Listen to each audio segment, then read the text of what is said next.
Good day everyone. Now I'm going to introduce myself. I'm oziyeva Nodira and I'm a teacher at Gulistan State University. Our topic is about types of stories. First of all, I would like to give answer for this question. What is a story? Story is a fictional narrative shorter than a novel. In my next slide, I would like to give information about short stories. A short story is a piece of prose fiction. It can typically be read in a single sitting and focuses on a self-contained incident or a series of linked incidents, and also with the intent of evoking a single effect or mood. So the short story is a crafted form in its own right. Short stories make use of plot, resonance, and other dynamic components, as in a novel, but typically to a lesser degree. While the short story is largely distinct from the novel or novella or short novel, authors generally draw from a common pool of literary techniques. And also in short story is a crafted form in its own right.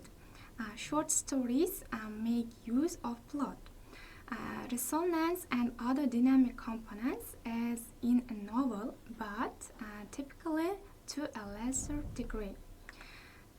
Now we will watch the video related to our topic. Why does your story matter?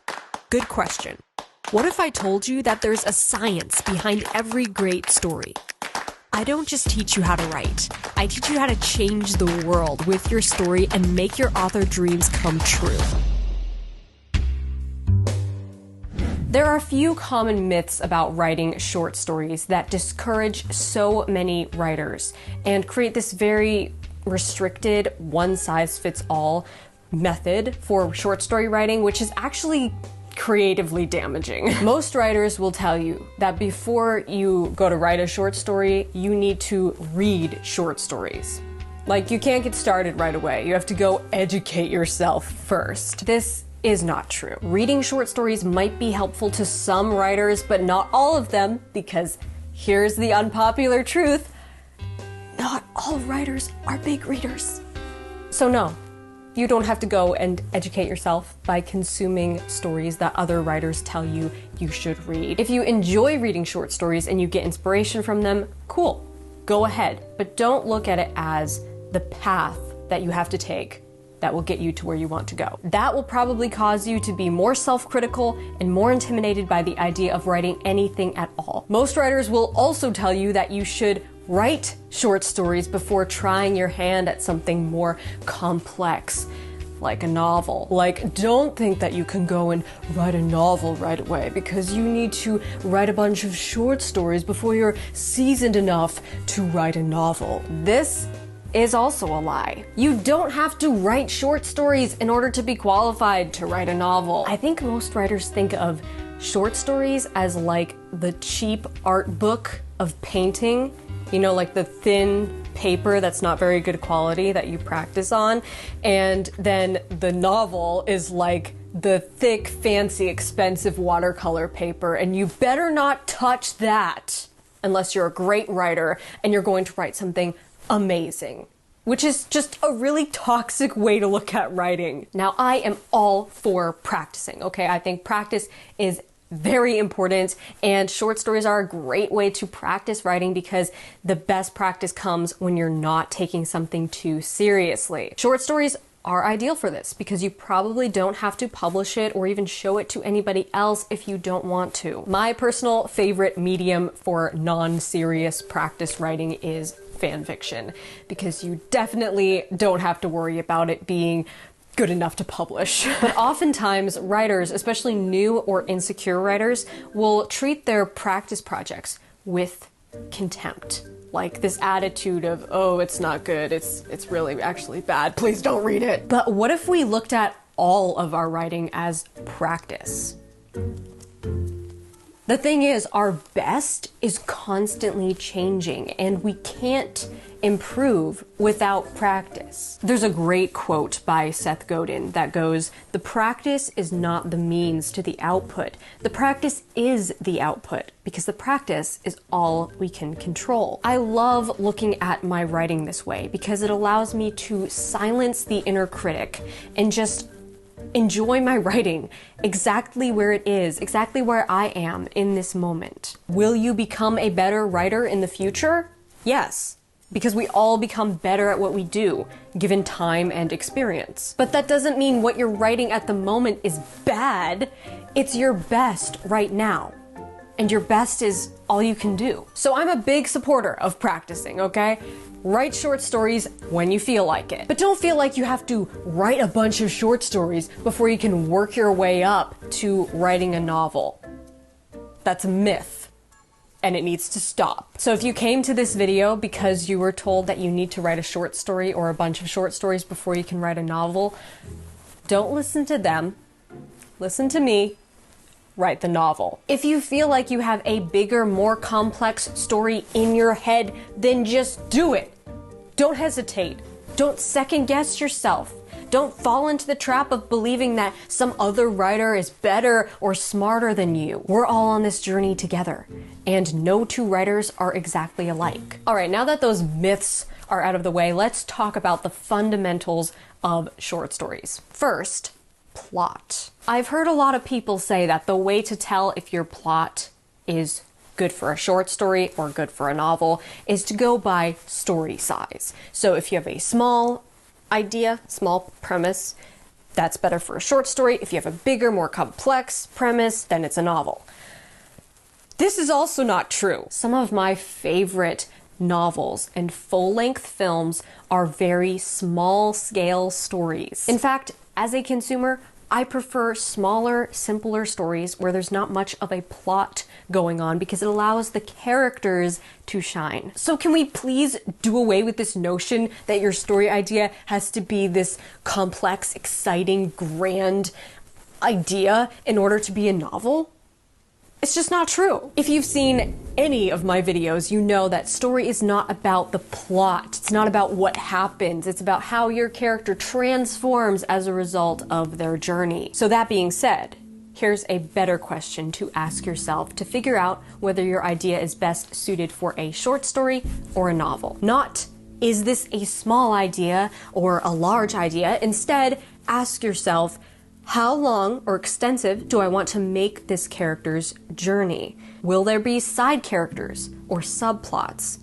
Does the idea span an entire journey or just a single significant event? That last question is very important because it's one of the easiest ways to tell whether you have enough content for a novel or if this idea is meant to be a short story. Fundamental number 2, characters. Typically, a novel follows a journey and a short story follows an event. So instead of thinking about it like characters transformed as a result of their journey, think of it like character is transformed as a result of this event. And of course, the event causes them to go on an internal journey which changes them. So ask yourself if you really want to deeply explore this character's transformation and go on a whole journey with them, or if you would rather give them more of a subtle character arc, just asking a question, presenting an idea. You can see that video is about how to write short story. Now I will give extra information about it. How to write short story. First of all, the short story is sometimes referred to as a genre. Short story is a brief work of fiction that typically focuses on a single incident, character, or theme. It usually contains a clear structure, including an introduction, rising action, climax, falling action, and resolution. Short stories can vary in length but are generally under 20,000 words, with many being significantly shorter, often around 1,500 to 7,500 words. They often explore a specific moment in time, an emotional experience or a particular idea, allowing for a concise yet impactful narrative. In the next slide, writing a short story can be a rewarding and fulfilling creative endeavor.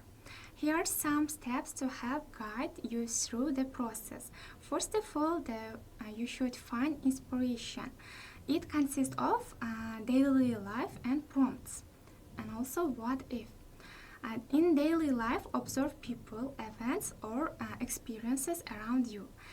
Next steps, it's about prompts. Use writing prompts or challenge to spark your creativity.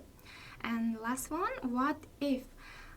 Think of a hypothetical situation or ask what if question. In next one, develop a concept. It consists of two stages. First one is theme and conflict. In theme, decide on the central theme or message you want to convey. In conflict, identify a conflict or problem that your characters will face. Third one, create characters. It consists of also two stages, protagonist and supporting characters. In protagonist, focus on a main character with clear desires, goals, and flaws. In supporting characters, develop secondary characters that help or hinder the protagonist. First one is outline the plot. It consists of two stages, structure and key events. In structure, a typical structure includes an introduction, raising action, climax, falling action, and also resolution. In key events, identify critical events that will propel the story forward. Fifth one is setting. It also consists of two stages, location and time, mood and atmosphere. In location and time, establish when and where your story takes place. And mood and atmosphere, the settings can influence the tone of the story. Sixth one, write the first draft. Start writing and focus on the essence. In start writing, don't worry about perfection, just get your ideas down on paper. Focus on the essence, capture the core elements of your story, characters, conflict, and resolution. In seventh, revise and edit. Take a break. And also content editing, grammar and style, share with friends and family. In take a break, set your draft aside for a short time before revising. In content editing, look for clarity, pacing, and whether the story flows well. In grammar and style, correct grammatical errors and improve your prose. Share with friends and family. In this, share your work through reading or social media to gain an audience. And next slide, tips for writing story. 10. Share your story. It consists of several steps. First one is publish, share with friends, family, read short stories, stay concise, experiment with style, enjoy the process.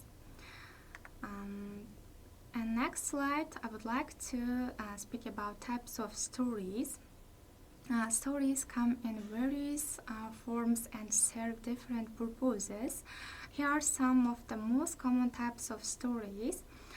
First of all, literary fiction, commercial fiction, speculative fiction, non-fiction, myth and legend, fairy tales and folk tales, fables, poetry, drama, adventure, science fiction, fantasy, young adult, children's literature, graphic novels, and comics. Now, I would like to speak one by one. Literary fiction focuses on character development and thematic depth rather than plot. For examples, include works by authors like Scott Fitzgerald and Virginia Woolf. And commercial fiction aimed at a broader audience, often with a strong plot and appealing characters. Speculative fiction encompasses science fiction, fantasy, and horror, exploring imaginative and futuristic scenarios. And nonfiction, biographies, autobiographies, life stories of real people. And myth and legend. Myth is traditional stories that explain natural or social phenomena, often involving gods or supernatural beings. And legends, stories rooted in historical events or figures but embellished over time. In fairy tales and folk tales, fairy tales, simple stories featuring magical beings and moral lessons often aimed at children, for example, Cinderella and Snow White. And folk tales, traditional stories reflecting the culture and values of a community, often passed down orally. In fables, short stories that convey a moral lesson, usually featuring animals and characters, for example, Aesop's fables. In poetry, also typically not a narrative form, poems can tell stories through imagery, metaphor, and emotion, often conveying deep personal or cultural themes. And also important parts of story, they are drama and adventure. Drama, stories designed for performance, represented through dialogue and action. In adventure, tales focusing on journey and exploration, often including challenges and quests. And science fiction explores imaginative concepts related to science. In fantasy, fantasy is about encompasses magical and supernatural elements. And historical fiction, it's about set in a specific historical period, blending real historical events with fictional characters and plots. And young adult, targeted at young adult readers, focusing on themes relevant to teenagers, such as identity, relationship, and personal growth.